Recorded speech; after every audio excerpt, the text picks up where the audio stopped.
Jeremiah chapter 31, starting at verse 3. Yahweh says in Jeremiah 31, verse 3.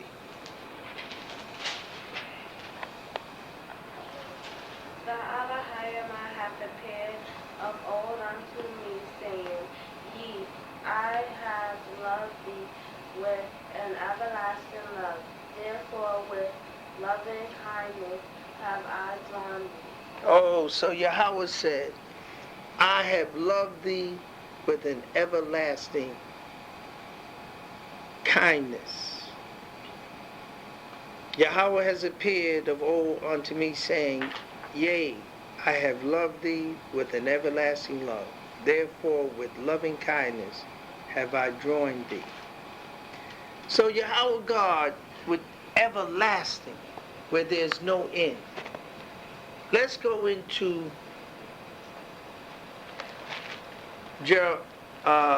Genesis, starting at chapter 17. Because Yahweh God started the everlasting from the very beginning. Genesis 17, verse 7.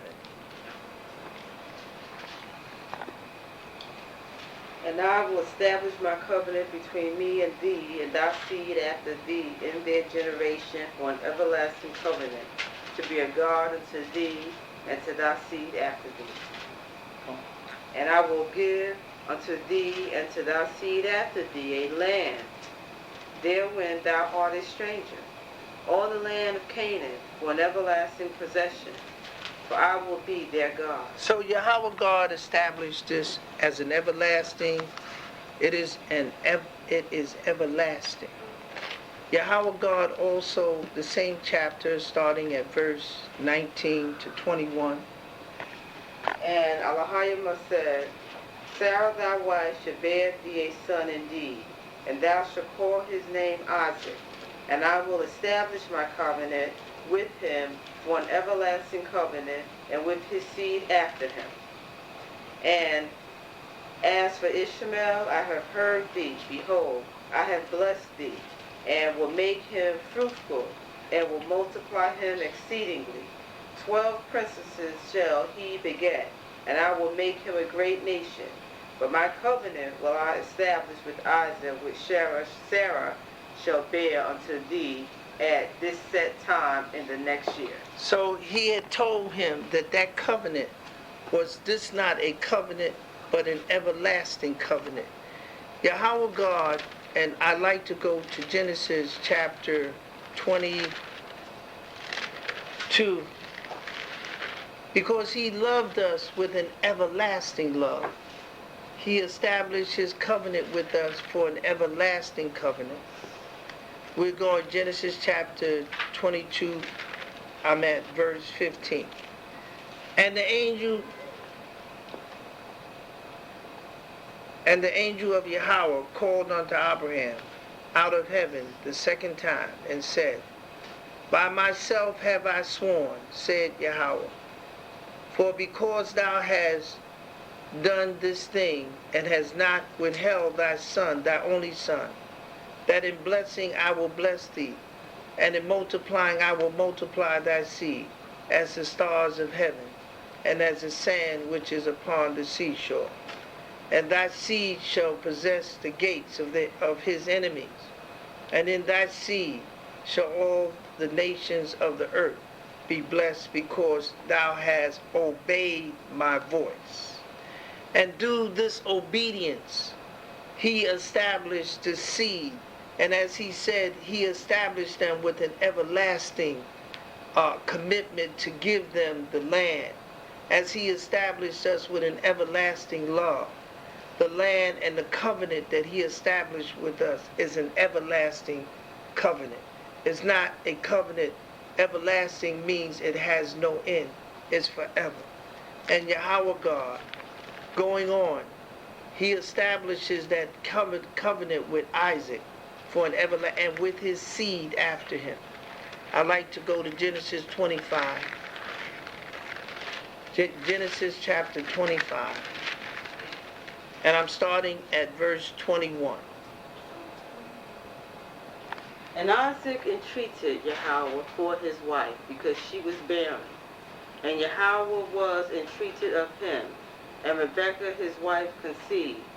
And the children struggled together within her.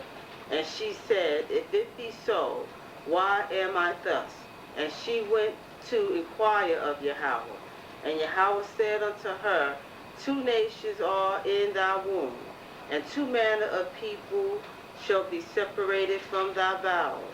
And the one people shall be stronger than the other people, and the elder shall serve the younger.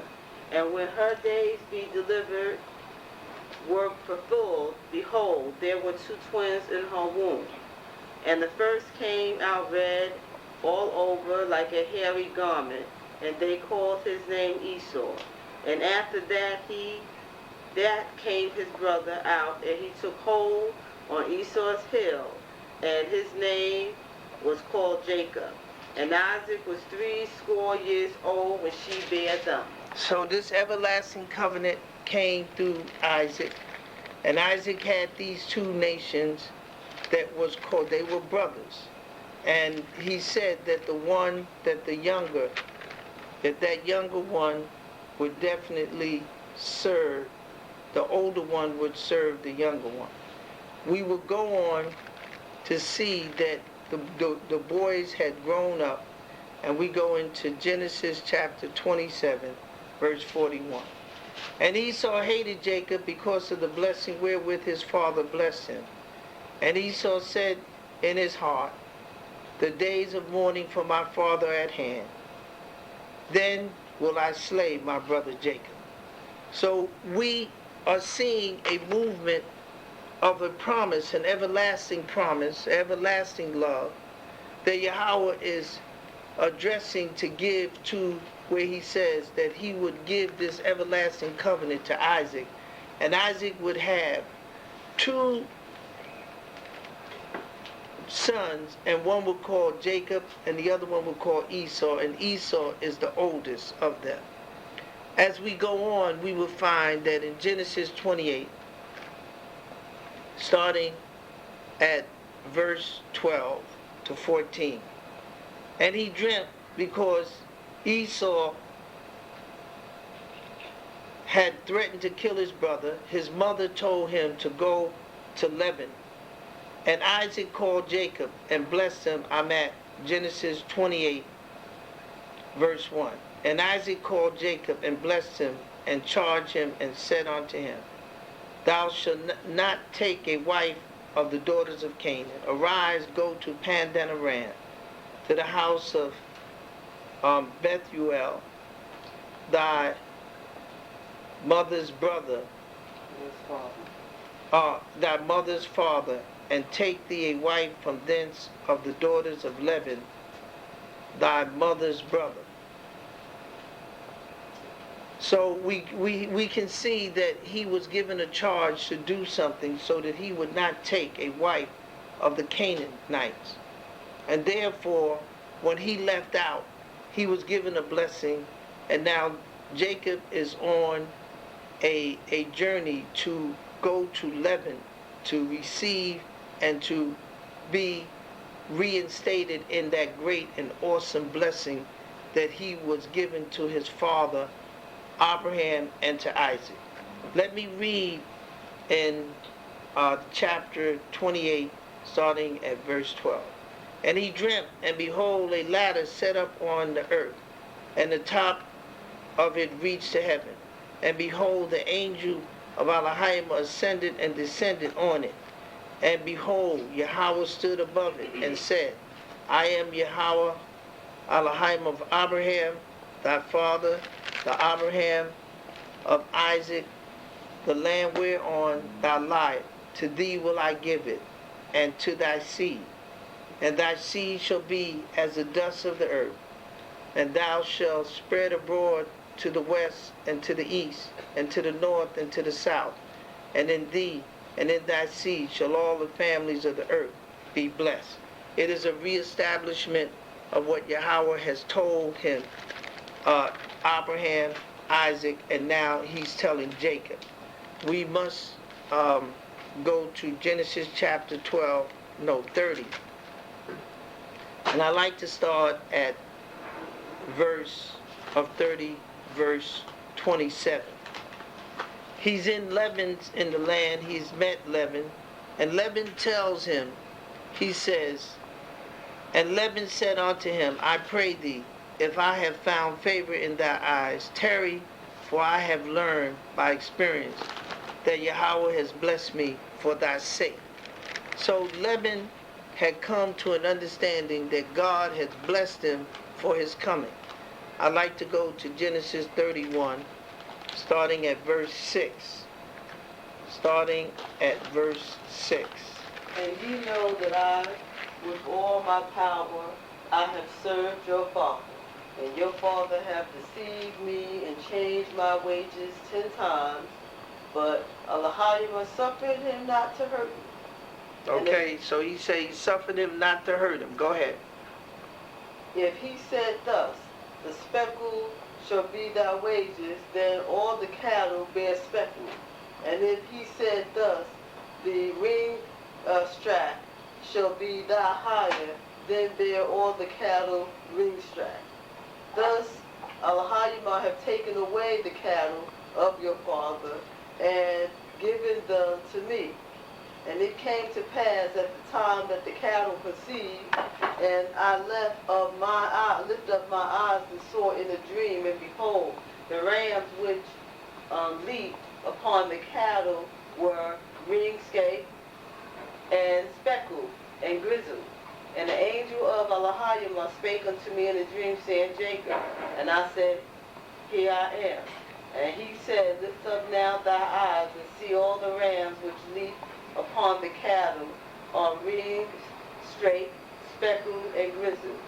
For I have seen all that Laban doeth unto thee. So he said it was due to the very intervention of the Spirit that made that all the tricks that Laban did, they had interceded so that Jacob would get, because he said they had been deceived 10 times.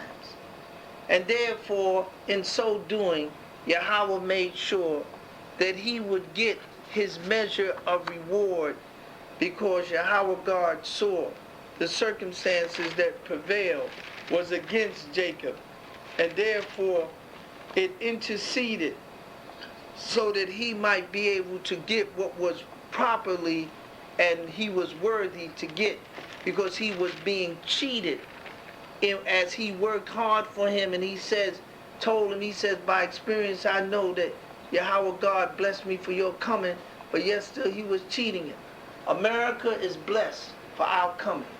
The inventions that we gave America that has made her very comfortable, that has given her a life force economically in every trim of life, we have given this country, and they made sure they gave us nothing.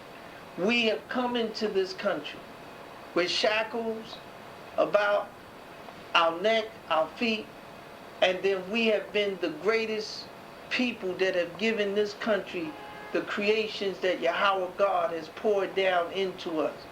Because Yahweh God wants to show we didn't love him, and he said, I've loved thee what? With an everlasting love. And if he has loved us with this everlasting love, should not we love him that way? Because his love, and as he says in Micah, you sons of Jacob are not consumed because I do not change. And Yahweh has held his station of his everlasting love to us. And it has been a love that we should appreciate and truly love him back. And how can we do it? As he told Abraham, he said, for your obedience, for you being obedient to me. And therefore, what must we be obedient but to keep the commandments of Yahweh God? Nothing else mattered. We must rehearse these righteous acts. We must pray that Yahweh God bless us to do these things, because Yahweh God has held his place towards us. The words that have come out of his mouth, as he told him, he said that he would not alter that which has proceeded out of his mouth. We have an everlasting, loving God that holds up to covenants that he made, and he don't have to keep it. And we can't make him. We should be very thankful. And let us proceed on to Genesis chapter 32. I'm starting at verse 6. And the messengers returned to Jacob, saying, We come to thy brother Esau, and also he cometh to meet thee, and 400 men with him.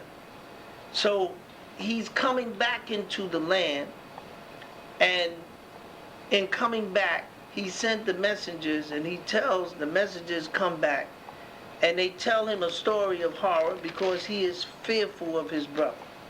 I'd like to go in that same chapter to verse 22. And he rose up that night and took his 2 wives and his 2 women servants and his 11 sons and passed over the fort Jotbah. And he took them and sent them over the brook and sent over that he had. And Jacob was left alone, and there wrestled a man with him unto the breaking of the day. And when he saw that he prevaileth not against him, he touched the hollow of his thigh, and the hollow of Jacob's thigh was out of joint as he wrestled with him. And he said, Let me go, for the day breaketh. And he said, I will not let thee go except thou bless me. And he said unto him, What is thy name? And he said, Jacob. And he said, Thy name shall be called no more Jacob, but Israel. For a prince hast thou power with God, Elohim, and with man, and has prevailed.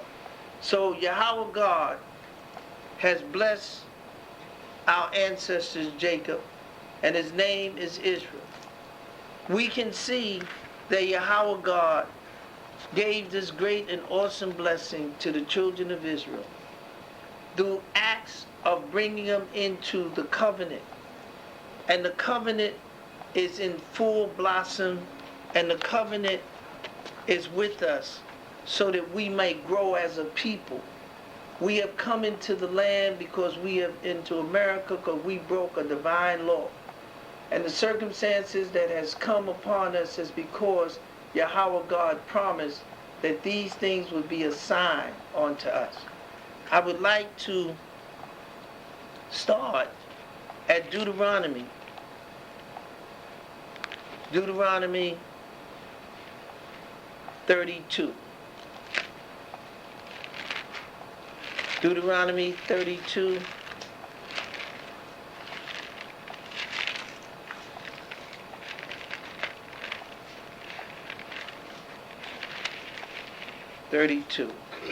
It says here, verse 9, Deuteronomy 32.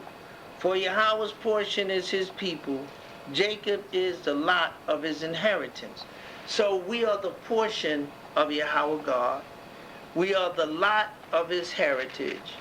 Even in Exodus chapter 6, verse 7.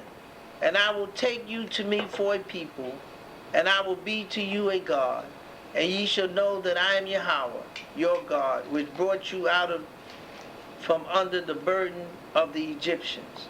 And we know from the story that the children of Israel was the only people that Yahweh brought out of Egypt. So this everlasting love and the occurrence of what is transpiring with the children of Israel is coming to full light, and Yahweh is carrying out his awesome promise that he gave to our ancestors. And we should be very thankful in every way that Yahweh is totally persistent in bringing us into that everlasting covenant. In 1 Samuel 12,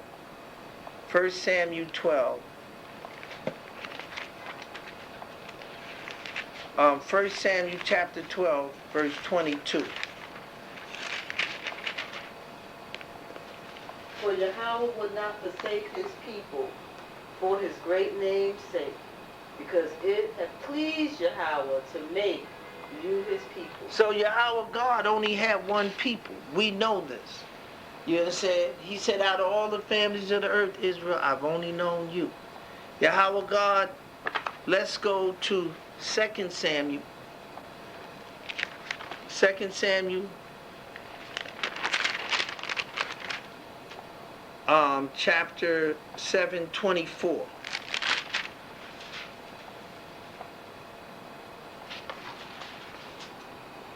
For thou hast confirmed to thyself thy people Israel to be a people unto thee forever, and thou, Yahweh, art become their God. That's right. See, so this is conclusive by scriptures that Yahweh God is doing exactly what he said. In Second Chronicles, chapter 31, I'm interested in constantly giving you that in scripture, Yahweh is fulfilling our very purpose of his words of an everlasting covenant. And in 2 Chronicles chapter 31 verse 8, he says, And when Hezekiah and the prince came and saw the heaps, they blessed Yahweh and his people Israel. that's right, and his people Israel, that there is never a separation from this great and awesome God and his people, because we are his portion. You understand? And therefore we are his inheritance, and he doesn't separate us from him. But let's see what has happened to us as this great and awesome people we are. Let's go to Jeremiah 18. Jeremiah 18. I'm at Jeremiah 18, verse 15.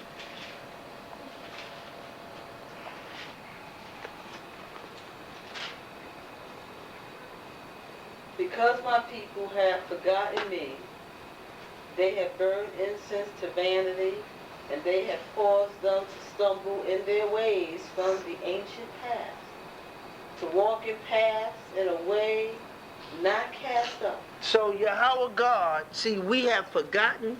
He said, because my people have forgotten me. See, we have forgotten our God. There's no question, we have forgotten him. Jeremiah chapter 50, he says here, he goes on, because we have forgotten. And therefore, in our forgetfulness that we have, it has allowed us to be a prey among all people of the earth. They do whatever they want to us, and they get away with it, because what? We have forgotten our God. It says, Jeremiah 50 verse what? 6. My people have been what? Lost sheep. Their shepherds has caused them to go astray. They have turned them away on the mountains. They have gone from mountain to hill. They have forgotten their resting place. See? Our resting place. But let us go, because Yahweh says to us, we are what? Lost sheep. Why does he call us? Because the significance of it is that it is true. Let's go to Psalm 95, verse 7. For he is our Elohim, and we are the people of his pasture and the sheep of his hand. So we are called sheep. Okay? Let's go to that same Psalm, Psalm 100. This is why he calls us lost sheep, because we are sheep. It says, Psalm 100 verse 3.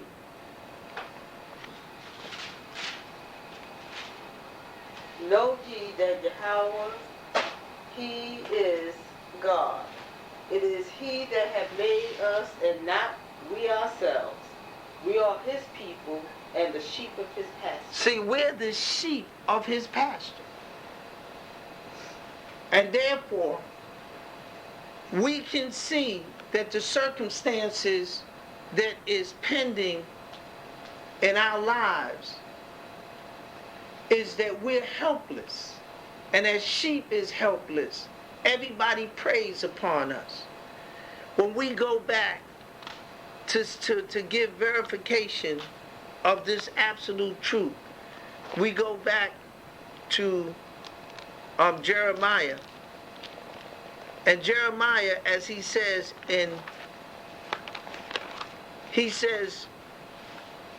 their shepherds have caused them to go astray. Who was the shepherds? The shepherds had different names, but what is a shepherd? A shepherd takes care of the sheep. And therefore, in Jeremiah 20:23, we can see that our shepherds that's supposed to have the understanding, they've messed us up. And they will call, in Jeremiah 23 verse 1, they will call shepherds, and they have what caused, their shepherd has caused them to go astray. Who would say, woe to what? Jeremiah 23 verse 1. Woe be unto the pastor that destroy and scatter the sheep of my pasture, saith the Elohim. Therefore thus shall the Elohim, God of Israel, against the pastor that ye my people. Ye have scattered my flock and driven them away, and have not visited them. He said, and not visit them. It says, and driven them away, and have not visited them. Behold, I will visit upon you the evil of your doings, said Yahweh. And he says at verse 4, and I will set up shepherds over them which shall feed them, and they shall fear no more, nor be dismayed, neither shall they be lacking, said Yahweh. So the shepherd, and Yahweh did not call them rabbis. They weren't called rabbis. They were called shepherds. They were the keepers of the flock of Yahweh. You understand what I'm saying? But we use the word rabbi as teacher. But we are those that are set up to tell the truth are called shepherds. Because we teach the flock, whereas those that were set up as shepherds to take care of them, to tell them they're wrong, to set them back in the path of righteousness, began to what? Take advantage of them. And this is what you see out there. And he talked about the pastors, and he talked about what those that call themselves ministers, and those that give themselves all kind of names, how they scattered the remnant of his flock. And I will gather the remnant of my flock out of all countries, whither I have driven them, and I will bring them again to their folds, and they shall be fruitful and increase. See, because Yahweh said here, and I will set up shepherds over them to feed them properly with the truth. And what is the truth? Keeping the commandments of Yahweh God. That's the absolute truth. So we can see that we are sheep, and therefore, as it says in Hosea, let's go into Hosea. Hosea tells the absolute truth of what has happened to us. It says what? Because of the shepherds. Hosea chapter 4 verse 6. My people are destroyed for lack of the knowledge. It didn't say punish. It said destroy. And they're destroyed. Just look out there and see in the world, and you see they are destroyed for lack of the knowledge that pertains to them. They will never come back with any other knowledge. Whether they know about space travel, whether they have a degree in physics, that's not their knowledge. Whether they have a degree in psychology, they have to have a degree in keeping of the commandments of Yahweh God. That's their knowledge. And what has happened to us is what is stated in Ezekiel. And what is stated in Ezekiel chapter, Ezekiel 37. It says here in Ezekiel 37, verse 11, it says, and ye shall know that I am Yahweh when I have opened your grave. See, we are in a grave. We died in America. Then he said unto me, Son of man, I'm at Ezekiel 37, verse 11. Then he said unto me, Son of man, these bones are the whole house of Israel. Behold, they said, our bones are dried, and our hope is lost. We are cut off from our parts. Therefore prophesy and say unto them, Thus said Yahweh Elohim, behold, O my people, I will open your graves and cause you to come up out of your graves and bring you into the land of Israel. Yahweh God is executing that promise. And ye shall know that I am Yahweh when I have opened your graves. See, this is not going to be contingent on us being in government. It ain't going to be contingent on us getting some type of degree. It's going